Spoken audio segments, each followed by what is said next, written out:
snemu na telefon. Ok. Se pravi, sta videla Maribor, ali pa ti. Predmet psihologija izbirno na osnovni šoli. Ja.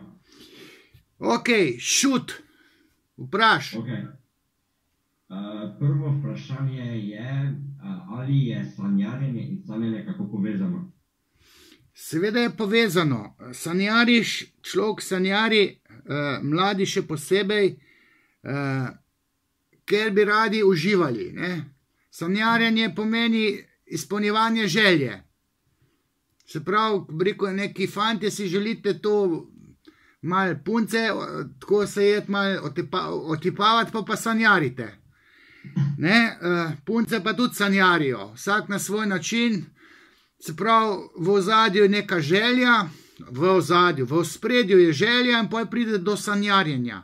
Sanjarjenje načeloma v budnem stanju je obrambni mehanizem, kar pomeni, da človek lažje živi in preživi življenje, če si daje duška v fantaziranju oziroma sanjarjenju.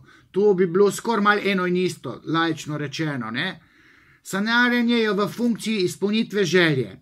Sanje so pa tudi v funkciji izpolnitve želje. Po Freudu, ne? Zdaj, nek Jung je že zašel v eno drugo smer, ampak po Freudu, in jaz se grem pač freudovsko psihoanalizo, po Freudu so sanje izpolnitev želje. Se pravi, mi sanjamo, ker imamo v ozadju neko željo in jo v sanjah odsanjamo, ampak v neki modificirani simbolni obliki, tako da zavest še sploh ne razume, da gre pri sanjah za izpolnitev te neke želje.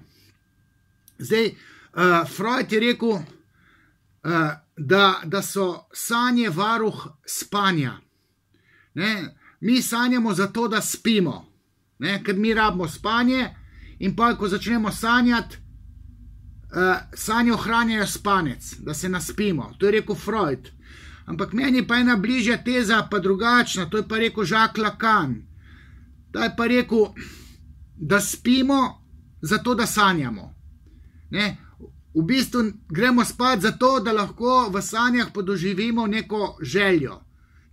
Da se nam v sanjah izpolnjuje ta želja, hrepenenje.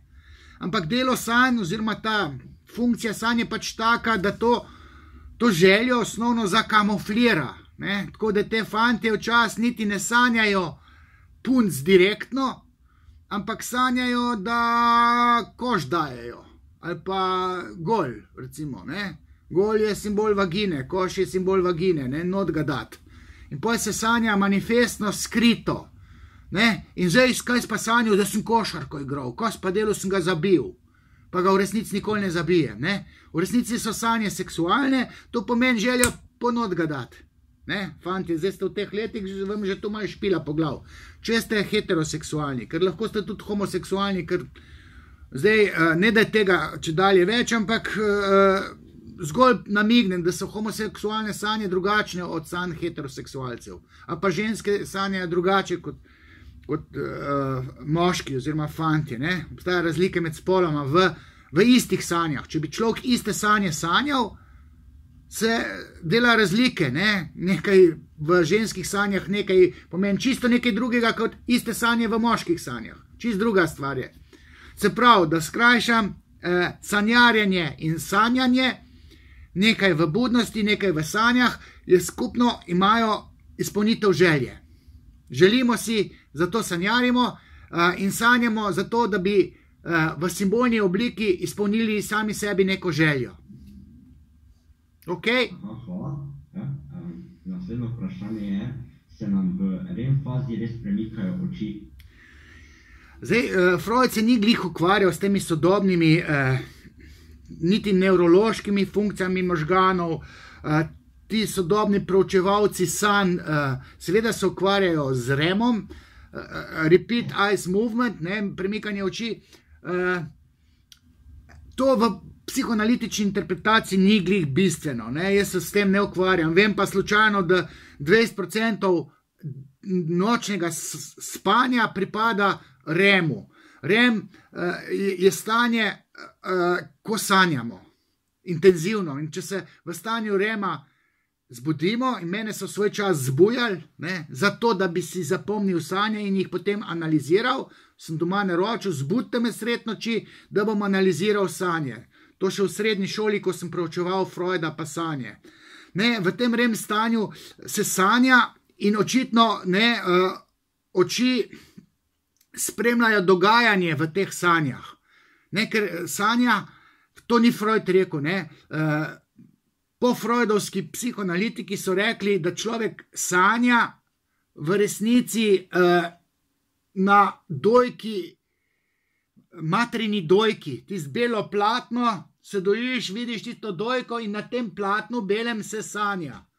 In pol to verjetno intenzivne sanje oči spremljajo.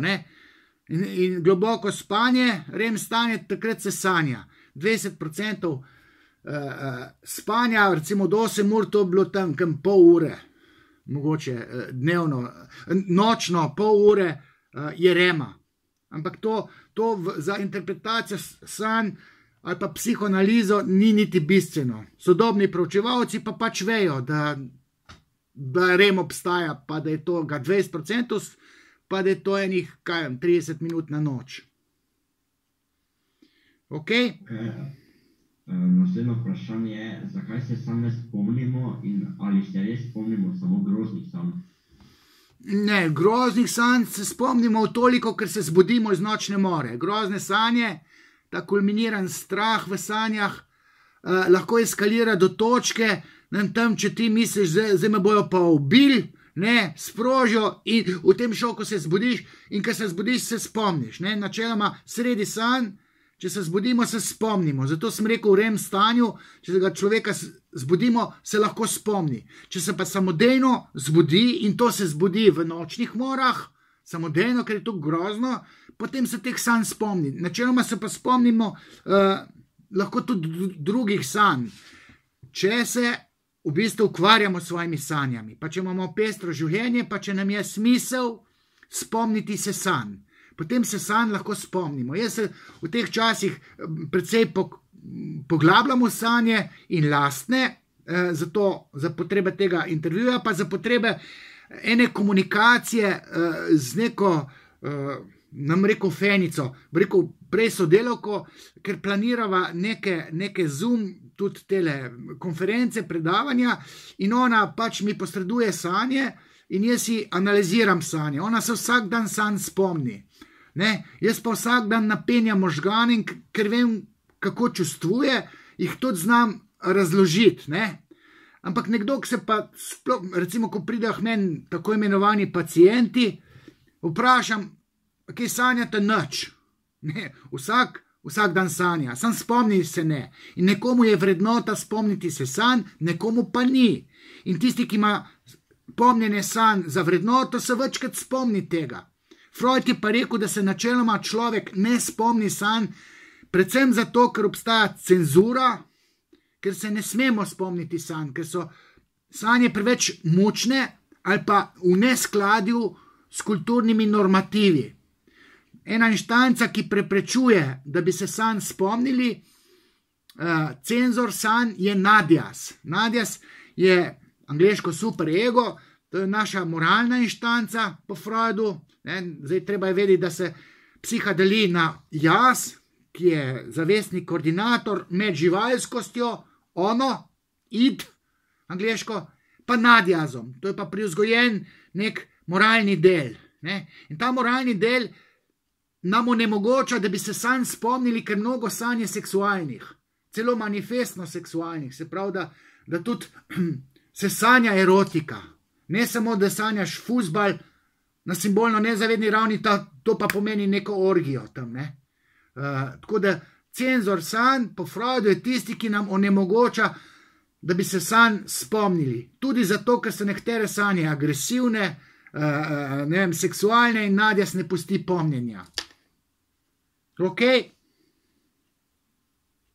Prej ste že omenili, da ženske in moški sanjamo drugačne sanje. Kaj menite o tem, da se sanje v različnih starostnih skupinah razlikujejo? Seveda se razlikujejo. Otroci imajo že sami po sebi drugačne, koncept sanje drugačen kot v odraslosti, ker v odraslosti stari ljudje sanjajo tudi frustracije iz otroštva. Se pravi, mnogo ljudi sanja, Freud je to poudarjal, zaradi težav, ki jih je imel kot otrok. Otrok pa še ni bil odrasel in pri otrocih je tako rekoč bolj tole, ne? Ko so Freuda vprašali, če živali sanjajo, pa če kura sanja ali goska, je rekel, seveda sanja koruzo, ne? S predpostavko, da si kure želijo koruzo, ne, tisto, kar si želijo, neposredno sanjajo, ker nimajo zapletene psihe. Otroci pa tudi, če nimajo zapletene psihe in oni, ne vem, sanjajo nekaj, kar si zavestno želijo. Otroške sanje niso tako zakodirane, so bolj neposredna izpolnitev želje, čeprav imajo tudi sanje pri otrocih neko simbolno strukturo. Recimo, ne, če se starši ločijo, ne, in potem gre oče stran živeti, otrok živi z mamico, ali pa deklica, sanja, da je oče umrl. Ne.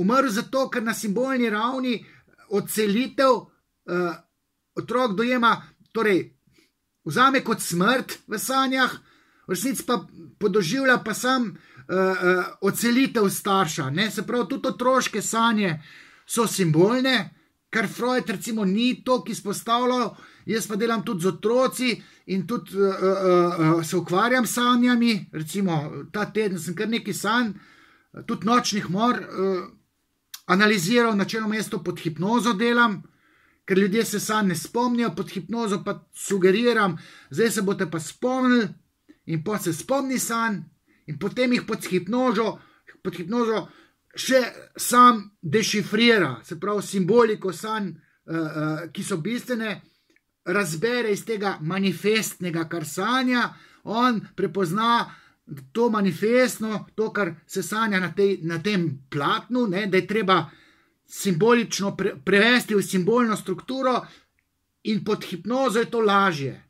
Ne zaradi tega človek, če je sugestibilen, pa če je to recimo moj pacient, ga probam pod hipnozo vprašati, kaj je sanjal, pa simbol česa so te sanje. In potem praviloma simboliko sanj razbere sam pacient.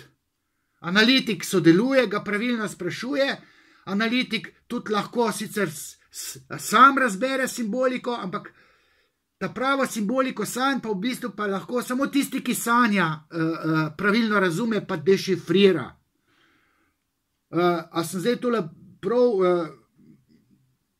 v različnih obdobjih različno sanjamo. Otroške sanje so malce drugačne kot sanje odraslih. Odrasli sanjajo tudi težave iz otroštva, pa jih sanjajo pri 50-70 letih, še vedno podoživlja neke nočne more, oziroma nočne more, neke frustracijske dogodke iz otroštva. Otrok pa tega nima, pa sanja aktualno sceno. Ok, hvala. Naslednje vprašanje je, kaj menite o tem, da sanje napovedujejo prihodnost? Sanje ne napovedujejo prihodnost v smislu vedeževanja, ne? Zdaj, Freud je sploh poudarjal to, ne? Eksplicitni je bil, da to, kar so stari Grki, pa tudi Egipčani misli, da so v sanjah tudi božja sporočila, da Bog govori človeku skozi sanje, ali pa da so sanje preroške v smislu jasnovidnosti, tega ni. Po Freudu tega ni, pa tudi jaz recimo sem skeptičen do kakšnih teh parapsiholoških interpretacij, ampak je pa nekaj pa drugega res. Tudi na svojih sanjah, recimo, se spomnim, ki sem jih sanjal tako rekoč pred, ne vem, 25 leti. Sem sanjal nekaj, kar sem imel takrat za pomembne sanje in sem si jih zapomnil, jih vem še danes. In tiste sanje so bile preroške. Ampak preroške v čisto enem drugem smislu. In bom zdaj probal razložiti, recimo, ko se dva ločujeta, ne, ali pa se pobotata, pa greta narazen, pa ne veta, ali bi ali ne bi, otroke imata, pa tehtata, ali treba biti skupaj zaradi otrok, ali ne, ali je to varanje, ne vem, to ključno, da se zdaj ločimo. In potem vprašam, ne, da nezavedno človek lahko skalkulira svoje čustvovanje in pozna partnerja. Ne, in potem rečem, to je pa neurolingvistični trik, pa rečem, naslednjič, ko bom tlesknil, boste vi v sebi vzpostavili časovni stroj in šli svoje življenje gledati 1 leto naprej.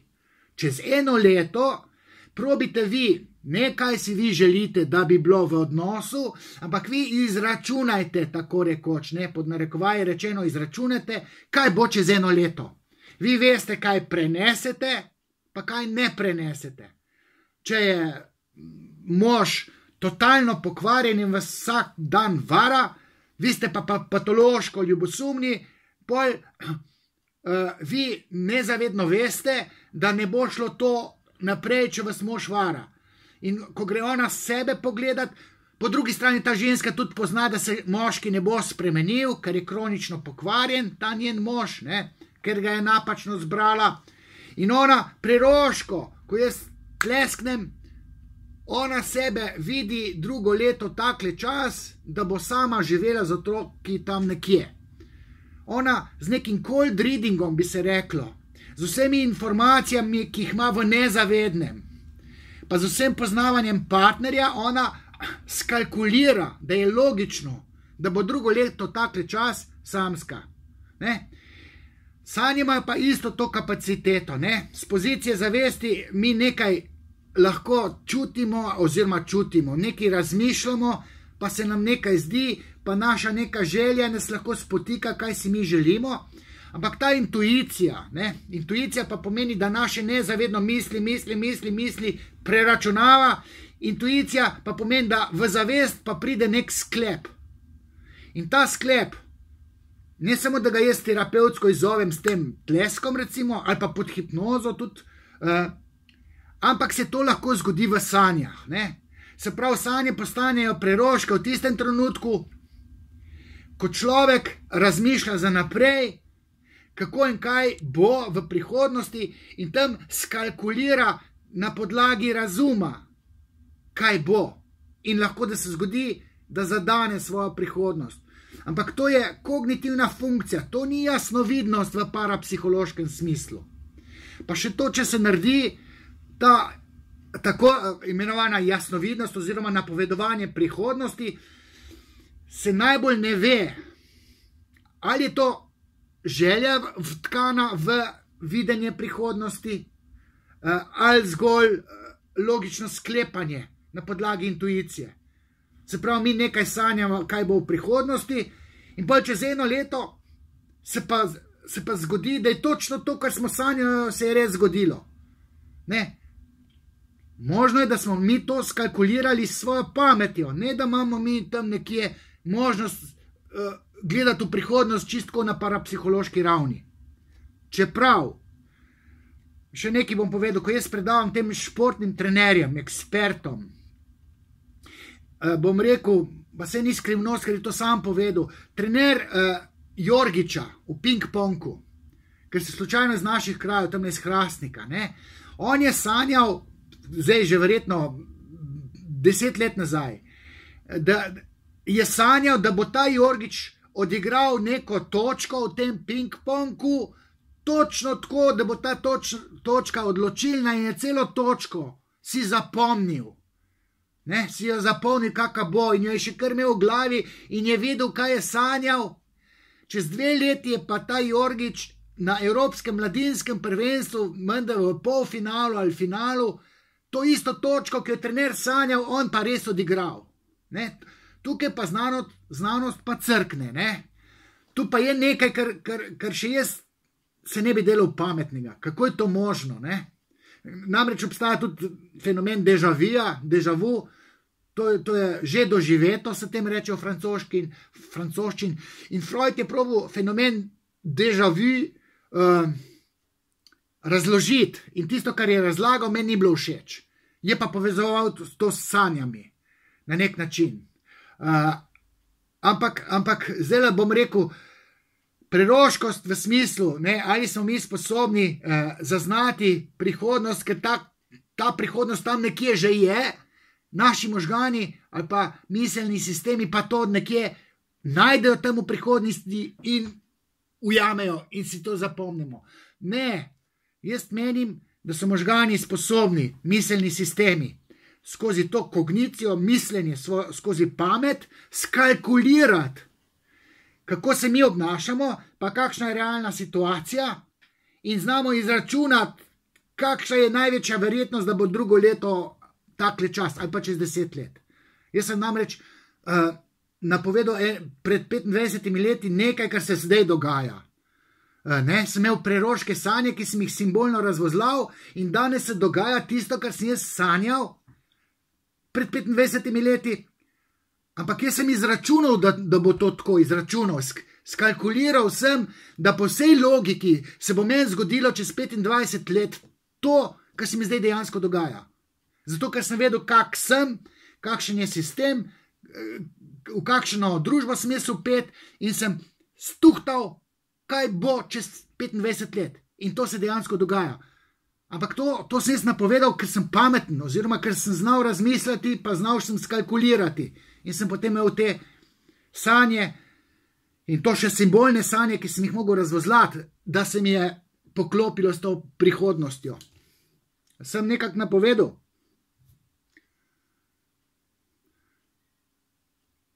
Hvala. Zdaj so nam v bistvu pomagali odgovoriti na vsa vprašanja, tako da bi jaz z intervjujem zaključil. Ok. Če je kaj še kazga, ok, si ustavil. Zdaj tole bosta vidva, jem tudi ustavil svoje snemanje.